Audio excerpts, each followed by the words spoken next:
Gettin geek. Gettin geek. Gettin geek with Danny Allen. Gettin geek. Gettin geek. Gettin geek with Danny Allen. Alright. It's episode 5 of Getting Geeked with Danny Allen. It's me, your host, Danny Allen. Lots of news to talk about today. We got Comic-Con this weekend going on right now as I speak. News dropping, trailers are dropping. Yeah, so coming at the top of the hour, we got Mortal Kombat 2, Resident Evil review. Oh, I'm gonna get into that. Got the teaser for Dungeons and Dragons. Something about thieves, honor among thieves. We've got National Treasure teaser for Disney Plus. Okay, with a no Nicolas Cage. I'll go on about it later. We also have some Comic-Con rumors regarding DC and Marvel. Oh, and they're juicy. They're juicy. Okay, so let's get into this stuff, guys. Mortal Kombat 2 has been officially greenlit. Are you excited? Am I excited? I'm a huge Mortal Kombat fan. Like, the first video game I've ever played was Mortal Kombat on the Super Nintendo. So, and I've played all the other games leading up to the up until now. I've played all the games. So, when the last Mortal Kombat movie came out, I was super disappointed because they hired an unknown director. They only spent $25 million to make it. I had a lot of promise. There was a lot of scenes that I liked regarding Sub-Zero and Scorpion. The cinematography was really on point with those scenes. And then other scenes were just obviously sets and the color grading was off. Just super nitpicky like details. Movie fans will point out. It was just obvious it was not well put together. And people will throw the pandemic in there, you know, like, oh, well, it was during the pandemic. There's a lot of movies made during the pandemic that were awesome. So, Mortal Kombat came out and it had mixed reviews.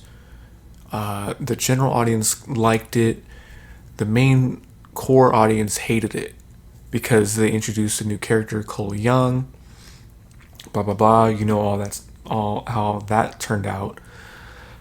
Long story short, they are bringing back the original director, Simon McQuoid, and they're getting a new writer. Jeremy Slater is now writing this.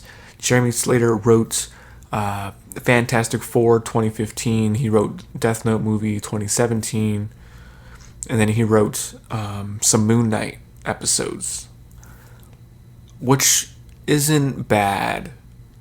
I don't want to judge a writer off of his old material or his new material. Just, I really hope he takes the time and studies the lore and treats the Mortal Kombat universe with the respect it deserves. Warner Brothers has me. This is a new phase for Warner Brothers. They got bought out by Discovery. There's a new team at the head of Discovery Warner. They merged or whatever. So Warner Brothers is known for putting out quality material. The Lord of the Rings trilogy came out, was it like 2001 or whatever? Those films are quality. They filmed them back to back. Color grade is sick. Story was sick. Vast universe. In 3 movies, mind you. So they set that standard for themselves way back in 2001. So, and why do I bring up Lord of the Rings? Because Mortal Kombat, argue with me or not, has the ability to have movies like Lord of the Rings. Movies that expand the universe. They go into the lore and the character development. Liu Kang, Kung Lao, just all the main characters. There's a lot there. It's all there. Just like Resident Evil movies and how they flop and get it wrong so much, and I'll go into that later. It's all there for you to do. Just put it on the screen. Hire a good cinematographer. Hire a good director. Hire a writer that knows the material. But no, they want to put random main characters in there that they know nobody's going to care about. And I think they can manipulate us into loving Cole Young for some reason. So I'm going to be slightly optimistic for Mortal Kombat 2 because I am, when it comes down to it, a Mortal Kombat fan. I'm gonna watch it regardless. I just hope the quality is vastly better. Now, the last movie was $25 million to make, and they basically doubled it. I think they earned like $84 million or something, which is pretty low. Granted, it was on HBO Max at the same time that it was in theaters. So hopefully they give them a little bit more budget. Maybe they double the budget, $50 million. I think Mortal Kombat deserves it. The worlds, the realms are vast. The characters are Game of Thrones type characters. You know, it's all there, and that's why it's upsetting when they get it wrong. Especially when they waited so long to get a Mortal Kombat movie out.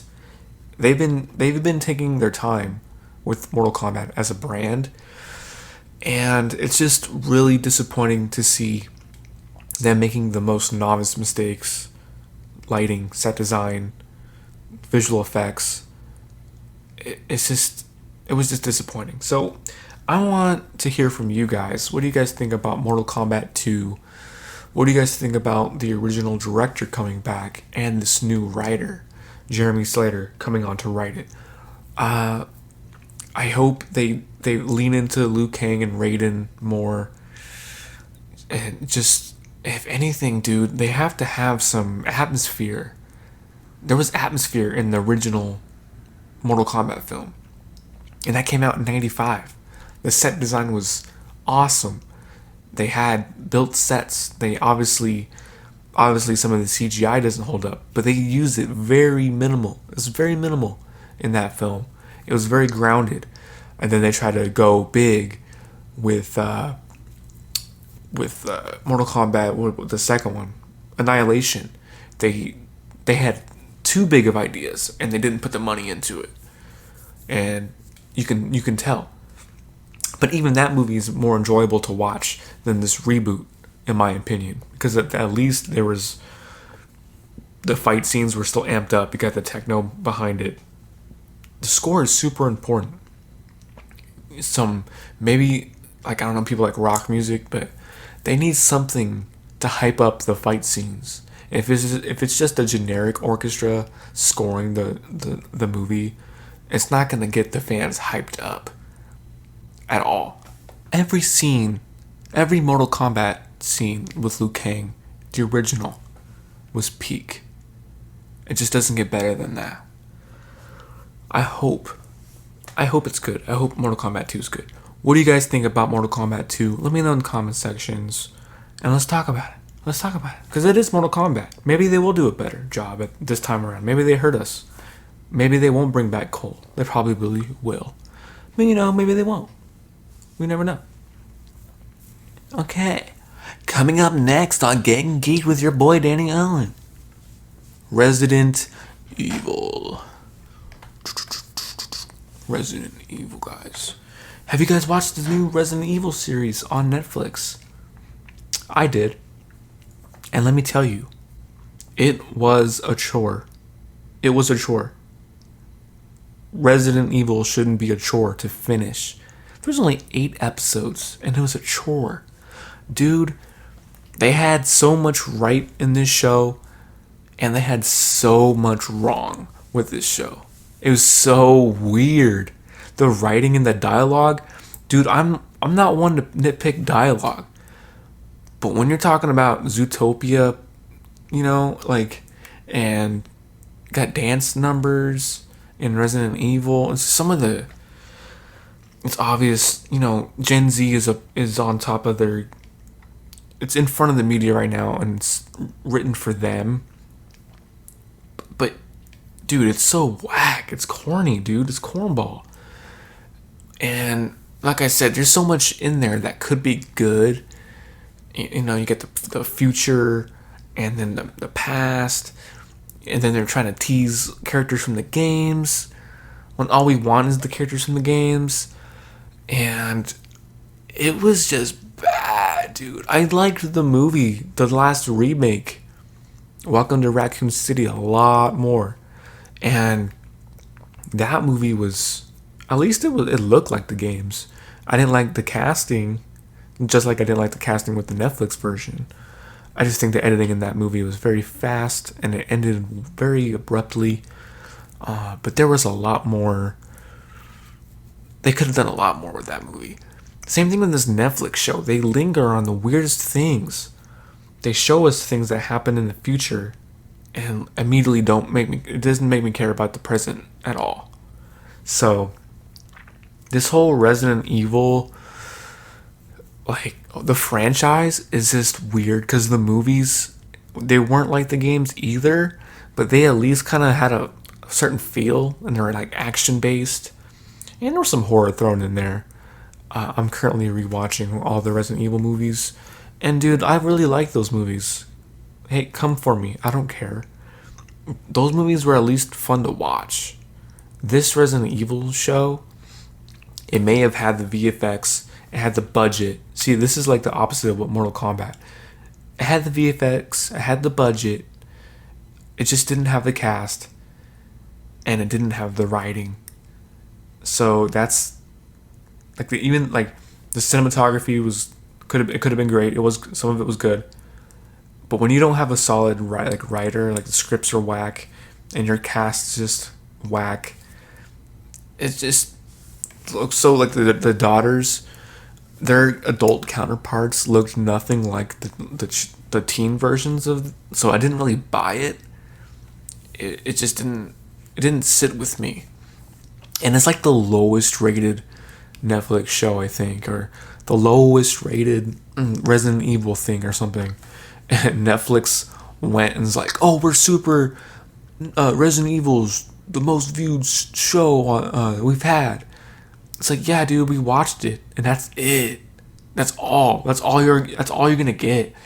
And the creators are like amping up future seasons, like, oh, we want to bring all these characters from the games in. It's like, no, dude, you're only saying that because your show's getting shitted on, like, terribly. You shouldn't have to, like, oh, but the next season will be better. No, man, give us a season that's worth watching. Give us a season that's worth watching. Because when it comes down to it, dude, like, people are just not gonna watch it. They'll watch it once. Jeremy Jahns didn't even finish it. He made it 2 episodes, and then he did a review, said, hey guys, I've been down this road and I know where it's going. It's not good. So he gave up. He gave up on the show.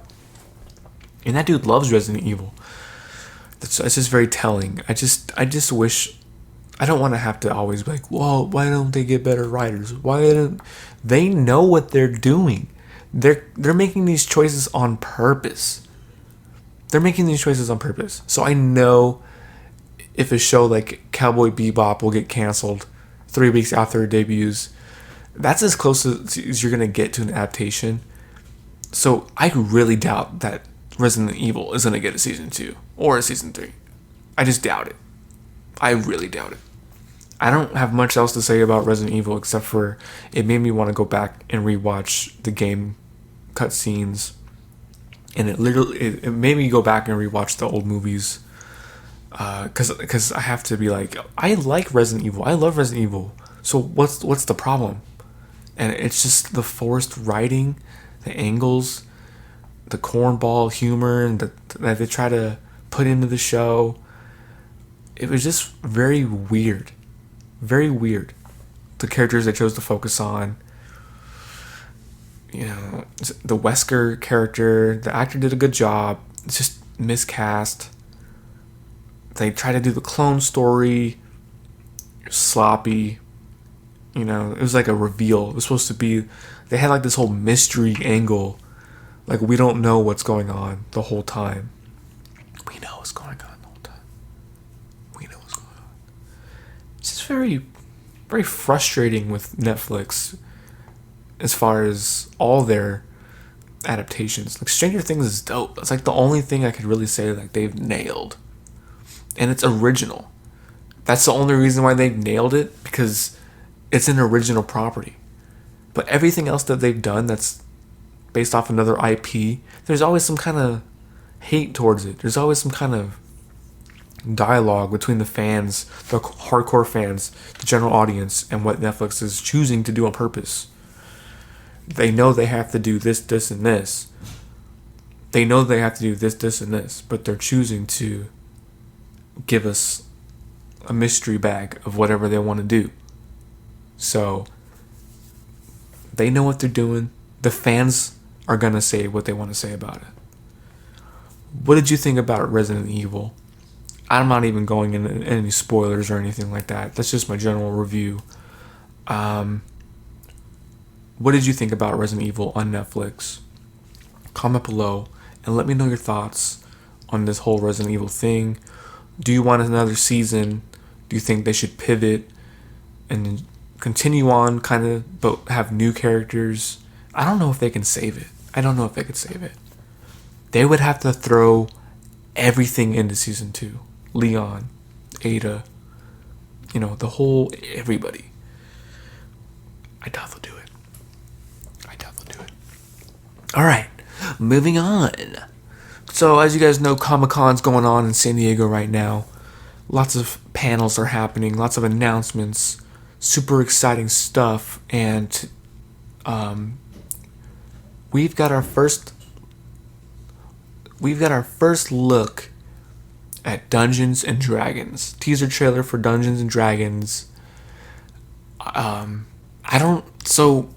The thing with this movie is Hasbro owns Dungeons and Dragons now.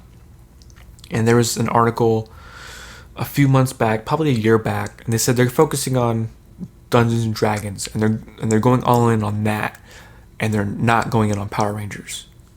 They're delegating Power Rangers to Netflix, which is very weird because Dungeons and Dragons, it seems more like a Game of Thrones HBO kind of thing. And with Lord of the Rings coming back, Game of Thrones coming back, I could see Dungeons and Dragons doing pretty good.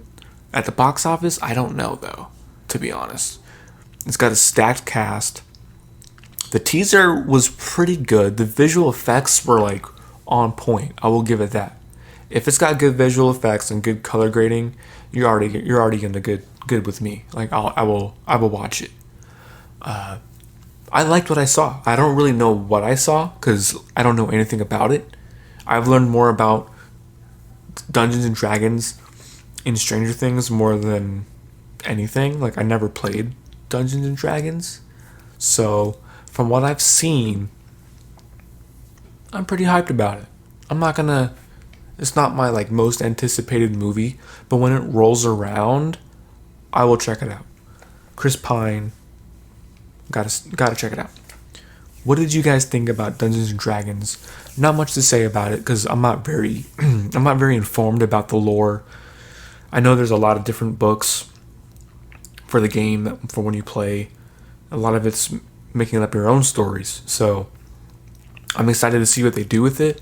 It's just very weird that they chose to lean into Dungeons and Dragons over Power Rangers. Yeah, that's what I have to say about it. Let me know in the comments. What do you guys think? Moving on. We just got a National Treasure teaser for the Disney Plus series. Like I said, there's drama. There's always drama. There's always drama, dude. Always drama. Nicolas Cage is not coming back. So we know so far. He's not coming back for this series. Homeboy that plays Riley is coming back. However, dude that was in The Hangover, I think his name's Doug something. Or no, his name is Doug in The Hangover. I don't know his actual name. Homeboy is going to be back from the movies. So this series is still canon to the movies, which is cool, which is fine. Keep it canon. I just don't really know if I care about I don't know if I care about National Treasure without Nicolas Cage, because he's Cage. You're getting caged. So they dropped the teaser. It's like 17 seconds, and it was just the new actress turning around. Boom, national treasure. Blah blah blah blah. I think they could have done something better. Yeah, and I watched some of the panel, and they're like, oh, maybe Nicolas Cage will be in it. Maybe he won't. We don't really know. It's just, they're doubling down. They could have brought out Nicolas Cage on stage. I'm coming back. The crowd goes crazy. No, that's not what we got. I'll check it out. I have Disney Plus. I don't know. It's probably going to be 6 episodes, 30 minutes, because that's the Disney Plus formula at this point. So I'll have some time to watch it. It's not on top of my list. I want a National Treasure 3, so maybe this movie will lead into that. As we all know, Nicolas Cage is back on top. He's back in the movie biz. He never really left, but now he's really back. I think he's back. So, yeah, National Treasure teaser. That's all we've really gotten so far from the Comic-Con stuff. We got a Game of Thrones prequel trailer for like House of the Dragon. But that wasn't even debuted at Comic-Con. They still have their panel. They put that out before. So, as I'm talking about Comic-Con and the rumors, I think they might show the first episode of House of Dragon at Comic-Con because they gave us the teaser beforehand. I'm looking forward to it. But yeah, so I'm kind of off topic with this whole Game of Thrones thing. I'm just talking about rumors regarding Comic-Con. So that's one rumor. The rumors I really want to talk about, these are juicy, okay? These are juicy scoops, okay? Henry Cavill, the man himself, Henry Cavill, rumored, you heard me right, rumored to be walking out for DC on stage to announce his return for Superman. What? If Henry Cavill comes on stage and announces that he's Superman again, DC won Comic-Con easily. This will be a way for new Warner Brothers to announce like, hey, this is a new regime. We have a new owner. We're trying to mend the bridge from the Snyderverse. We're going to bring back Henry because he's Superman. We're going to continue to go on, not necessarily with the Snyderverse, but just we're going to continue on with Henry. So I don't know if he's going to be on stage with The Rock for Black Adam. I don't know if he's going to come on stage and announce that he's doing another Superman solo movie. People are saying he's still overseas filming The Witcher, so he might not even be there, dude. So like, where are these rumors coming from? He might Skype in, but that's not the same as having him walk out and go up against the Rock. That's a statement. Him actually being there and saying, "I'm Superman, DC for life." That's a statement. So I don't know if they'll do it. I think it'll be bold if they do, though, for Warner Brothers, new Warner Brothers. But Jim Lee just did a panel today talking about we're not working on any more Snyderverse stuff. We're moving along from that. Just like, that's not the place to announce that kind of stuff at Comic-Con. It's just gonna rile up the Snyderverse fans. And I'm a fan of the Snyderverse, but I don't need Zack Snyder to come back to necessarily direct all these movies. If there was a Justice League 2 and 3, all I really want is that the actors to come back. It doesn't have to be Zack Snyder. I just want some continuity with all these characters. So, will he come back? Will Henry come back? We don't know. We'll find out on Saturday. It's gonna be crazy, guys. And if he comes back, I'm gonna be on TikTok posting about it. I can't wait a whole week to talk about this stuff on the podcast. Like, I'm gonna be doing coverage on Comic-Con the whole weekend. Okay? It's gonna be crazy. Henry Cavill, is he gonna come back? Let me know in the comments. Another rumor. Okay, so that's the DC part I want to talk about. I want to talk about Marvel now. These last couple podcasts, I've been saying Fantastic Four, blah blah blah, X-Men, blah blah blah, blah, the mutants. That's what the movie's gonna be called. I don't think. This is my final predictions. I don't think Marvel's bringing anything hype like that to Comic-Con. They're saving that for D23. I do think we are gonna get Deadpool 3 announced. I do think we're gonna get Deadpool 3 announced. I'm thinking Ryan Reynolds will come out on stage wearing his Deadpool gear. They just posted. Well, this is coming out Friday, so they just posted yesterday, Thursday, that Deadpool 1, 2, and Logan are officially going to Disney Plus, R-rated, not cut. They just officially now announced that. That's leading up. That's opening the door for Ryan Reynolds to come on stage in his outfit at Comic-Con saying, Deadpool 3's coming, let's go. If he does that, Marvel might take Comic-Con. They might take Comic-Con. I don't know if we're going to get an X-Men announcement. I don't think we're getting Fantastic Four.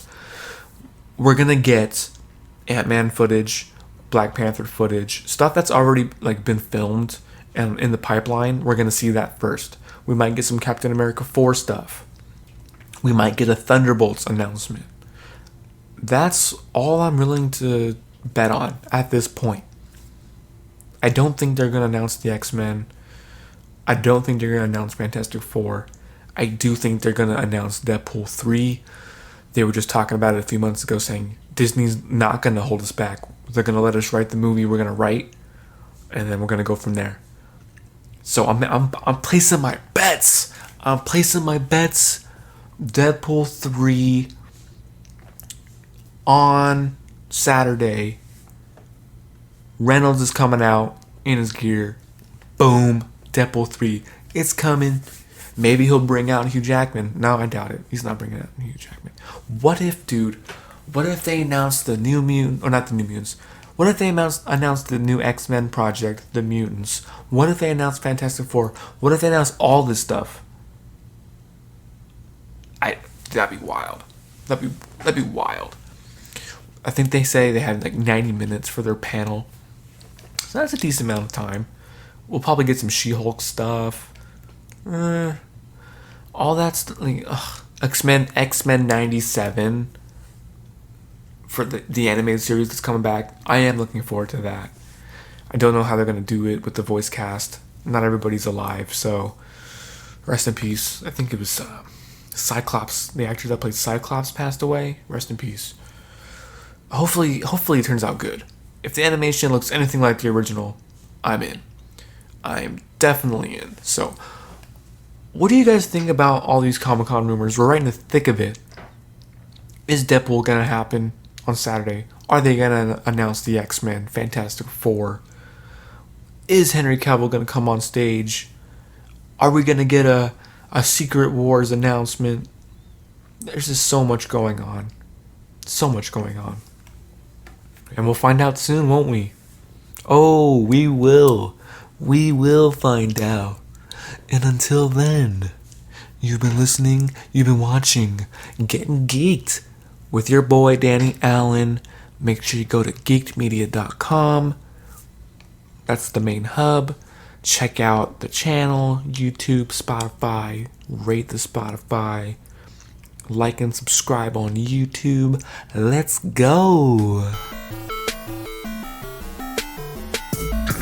Getting geeked. Getting geeked. Getting geeked with Danny Allen. Getting geeked. Getting geeked. Getting geeked with Danny Allen.